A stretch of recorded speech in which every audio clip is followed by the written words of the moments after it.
I want to talk about Kawhi Leonard's legacy. Kawhi got a little bit of a slow start in his career compared to other players who have reached the peaks that he has reached, the heights that he has reached. And we don't even know if he's finished. Maybe he'll get better than this, because in these last playoffs, that's the best he's ever been. But mostly guys who get that good start with they're more ballyhooed coming out of the amateurs, right? Whether that's college or overseas or wherever. They're well known. There's this whole kind of groundswell of support for the idea that this could be the next big thing. That wasn't Kawhi. He's had to build himself there. And because of that, people like Stephen A. Smith, if I say Kawhi is the best player in the world, he'll go back and say, KD's been doing it for X number of years. Kawhi just got here, but he won an MVP, finals MVP with the Spurs. Yeah, but he was a baby when he did that. That was for his defense. He averaged 14 points. He only started averaging 20 toward the end of that series. He had help, etc. Now he gets credit for this last finals win. And even then, well, KD was hurt and all this stuff. But you know what Kawhi has done, guys? He's won the MVP of the finals with 2 different teams. The only other players to do that in the history of basketball. LeBron James and Kareem Abdul-Jabbar. That's it. Stephen A., I'm saying for his legacy, he goes to the Clippers.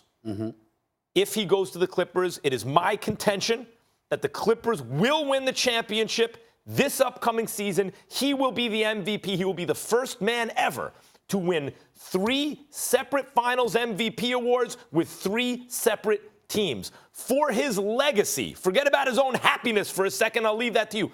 For his legacy, it is the strongest possible move.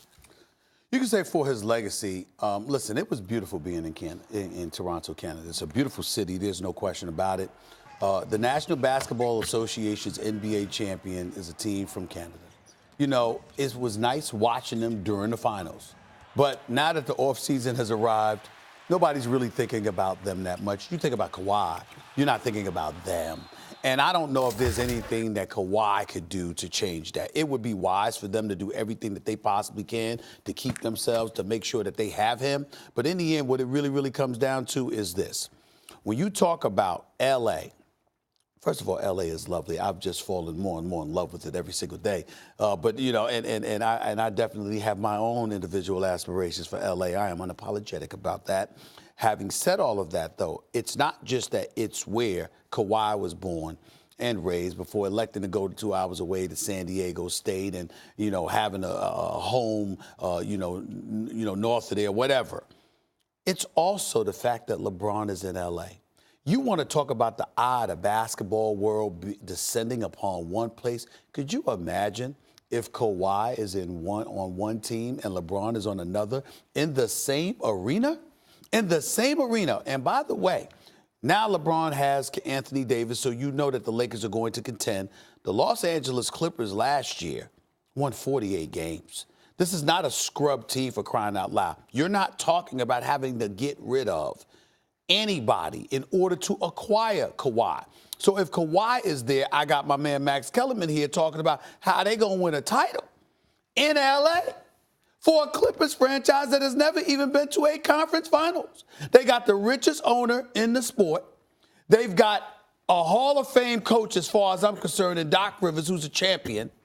They have the greatest executive in the history of the sport as having the ear and being the right-hand man of the richest owner in sports. And oh, by the way, your supplementary parts of guys like Lawrence Frank and others who work diligently, know the game of basketball. They're a first-class organization from top to bottom, okay? So when you look at the Los Angeles Clippers, adding Kawhi in Southern California with LeBron in the same city and the same arena competing against you, excuse me, you talk about not just them as an organization, but the sport of basketball, the National Basketball Association being in the mind's eye of everyone, including folks in Canada. I mean, come on now. I don't think anything beats that. Kawhi went to Canada. He did what he came to do. He accomplished his goal. You know what? If Masai stays, it's possible Kawhi may elect to stay. He's definitely going if Masai is going for what I'm being told. But if I'm Kawhi, L.A., it's L.A. Look at those numbers. I love that, Stephen A. Look at those numbers. Yeah. It's a dead heat. I mean, LeBron more of an assist guy The PER slightly favors Kawhi. That counts everything on offense. But defense, it's not close. Kawhi is light years better than LeBron and more consistent than LeBron defensively. And then add the playoffs where LeBron didn't play and Kawhi just had one of the great postseasons of all time. Think about what you just said about L.A. Either the Clippers get home games or the Lakers do. Basically every day of the year, you got something going on. It's jumping off at Staples Center. That's a great reason for him to go to L.A. But I'm telling you right now, imagine that Kawhi in the same town with LeBron, and I'm telling you right now, this will happen. His team gets farther then, because I think they'll win the championship, the LeBron AD team on the Lakers. For the first time, they not only get to the conference finals, but they win. That town will never flip Clippers the way I believe this town could flip Nets over Knicks. But temporarily, it could be Clippers, and Kawhi could be responsible for that.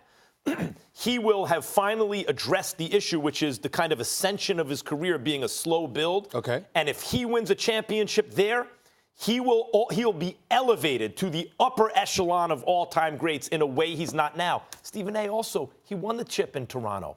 That's a kind of a gangster move. You show up 1 year, win the chip, and you're out. That doesn't look bad for Kawhi. He delivered. He delivered. There's nothing more he can do in Toronto. See, and people are not really thinking about that. What are you staying in Toronto for? The nation, the country of Canada loves you. Okay, granted. They love you. They can't love you any more than they already do. There's nowhere to go. Unless he feels like he has a better shot staying in Toronto to win than joining the Clippers. And I don't see how, as great as Masai is and the path, the road to, listen, the road to prosperity is easier through the East. Mm-hmm. I get all of that. The flip side to it is that I look at Southern California, that's his home, for crying out loud. So we want to go, we ain't from there. Thanks for watching ESPN on YouTube. For more sports highlights and analysis, be sure to download the ESPN app. And for live streaming sports and premium content, subscribe to ESPN+.